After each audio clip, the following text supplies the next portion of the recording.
किसी ग्राम में किसान दंपति रहा करते थे। किसान तो वृद्ध था पर उसकी पत्नी युवती थी।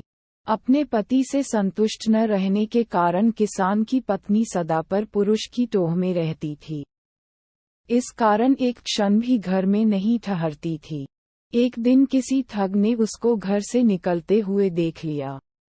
उसने उसका पीछा किया और जब देखा कि वह एकांत में पहुंच गई तो उसके सम्मुख जाकर उसने कहा, देखो, मेरी पत्नी का देहांत हो चुका है। मैं तुम पर अनुरक्त हूँ। मेरे साथ चलो। वह बोली, यदि ऐसी ही बात है तो मेरे पति के पास बहुत सा धन है। वृद्धावस्था के कारण वह हिलडुल नहीं सकता। मैं उसको लेकर आती हूँ, जिससे कि हमारा भविष्य सुखमय बीते। ठीक है, जाओ। कल प्रातःकाल इसी समय इसी स्थान पर मिल जाना। इस प्रकार उस दिन वह किसान की स्त्री अपने घर लौट गई। रात होने पर जब उसका पति सो गया, तो उसने अपने पति का धन समेटा और उसे लेकर प्रातःकाल उस स्थान पर जा पहुंची। दोनों वहां से चल दिए।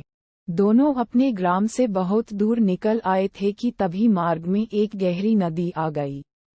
उस समय उस ठग के मन में विचार आया कि इस औरत को अपने साथ ले जाकर मैं क्या करूंगा, और फिर इसको खोजता हुआ कोई इसके पीछे आ गया तो वैसे भी संकट ही है।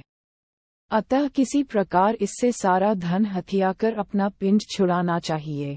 यह विचार कर उसने कहा, नदी बड़ी गहरी है, पहले मैं गठरी को उस पार रख आता हूँ, फिर तुमको अपनी पीठ पर लादकर उस पार ले चलूंगा।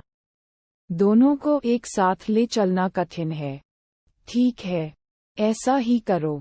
किसान की स्त्री ने अपनी गठरी उसे पकड़ाई तो ठग बोला, अपने पहने हुए गहने कपड़े भी दे दो, जिससे नदी में चलने में किसी प्रकार की कठिनाई नहीं होगी और कपड़े भीगेंगे भी नहीं। उसने वैसा ही किया।